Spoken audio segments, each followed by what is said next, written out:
ধরা পড়েই নিজে ডিফেন্স সাজাতে তৎপর গঙ্গাধর দাস। আনন্দপুর অগ্নিকাণ্ডের দায় মোমো তৈরির কারখানার উপরেই ঠেলছেন তিনি।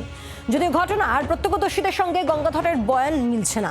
৪ ফেব্রুয়ারি অবধি পুলিশ হেফাজতে পাঠিয়েছে গঙ্গাধরকে আদালত।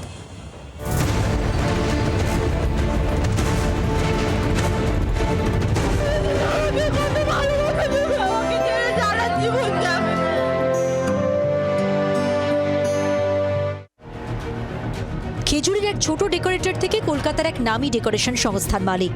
ব্যবসার আয়তন কয়েক কোটি টাকা ছাড়িয়ে গিয়েছে বলেই সূত্রের খবর। পূর্ব মেদিনীপুরে ডেকোরেশনের হাতের কাজের মুনশিয়ানা দেখিয়ে নিজের এক বিশেষ পরিচয় তৈরি করেন গঙ্গাধর। আনন্দপুর অগ্নিকাণ্ডে আপাতত স্ত্রী ঘরে তিনি। গঙ্গাধরের বাড়ি পূর্ব মেদিনীপুরের খেজুরির পূর্বচড়া গ্রামে। 40 বছরের বেশি সময় ধরে তিনি ডেকোরেশনের ব্যবসায় জড়িত। বিদেশ থেকে আনা প্লাস্টিক ফুলের ডেকোরেশনে খ্যাতি পান গঙ্গাধর। অনুষ্ঠান বাড়ি থেকে রাজনৈতিক দলের সভামঞ্চ সাজানো, জলসার প্যান্ডেল, ফুলের সাজে বিশেষ গেট ও ব্যাকগ্রাউন্ড ওয়াল তৈরি করতেন।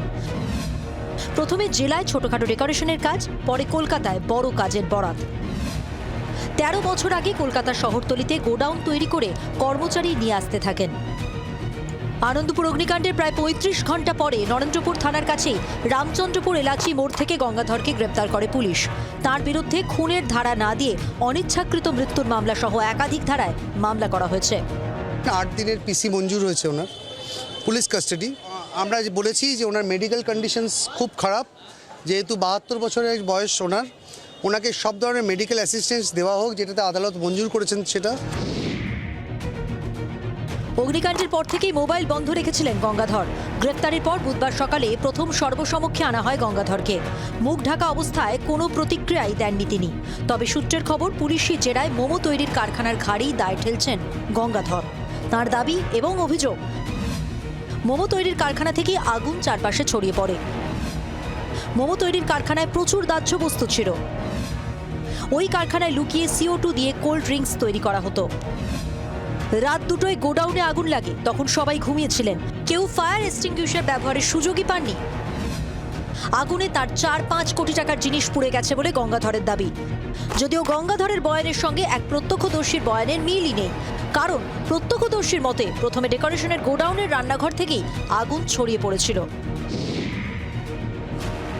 এখানে রান্নাঘর ছিল, এখানে গ্যাস সিলিন্ডার বাস্ট হয়েছে, ওই আগুনটা চারিদিকে ছড়িয়ে গিয়েছে। কিন্তু এই রান্নাঘর থেকে চালু হয়েছিল, এটা পুরো কমপ্লিট হয়েছে। অগ্নিকাণ্ডের পরই গঙ্গাধরের বিরুদ্ধে একাধিক অভিযোগে সরব হয়েছিলেন তার এক প্রাক্তন কর্মচারী। আগুনে ওই কর্মচারীর ভাই সুমন এবং ছেলে রামকৃষ্ণও নিখোঁজ হয়েছেন। তারা গঙ্গাধরের কারখানাতেই কাজ করতেন। ছেলে প্লাস ভাই মারা গেছে। গঙ্গাধর দাস, ওনার কোম্পানির নাম পুষ্পাঞ্জলি, ওনার কলেজ আছে, কিন্তু আমাদের খাটিয়ে পয়সা দেয় না। আমি বলছি গোডাউনটা এইভাবে আছে, ক্ষতি হতে পারে, তা সত্ত্বেও টিকলি নিচ্ছে না। গোডাউনে এলোমেলো কাপড়, এলোমেলো সব কিছু, এটা সিস্টেমেটির মধ্যে নয়। পুলিশ গঙ্গাধরের সঙ্গে সঙ্গে মোমো তৈরির কারখানার মালিকের বিরুদ্ধেও স্বতঃপ্রণোদিত মামলা দায়ের করেছে। যদিও মঙ্গলবার ঘটনাস্থলে গিয়ে কোনো বেআইনি কাজের অভিযোগ উড়িয়ে দিয়েছিলেন মোমো তৈরির কারখানার মালিক।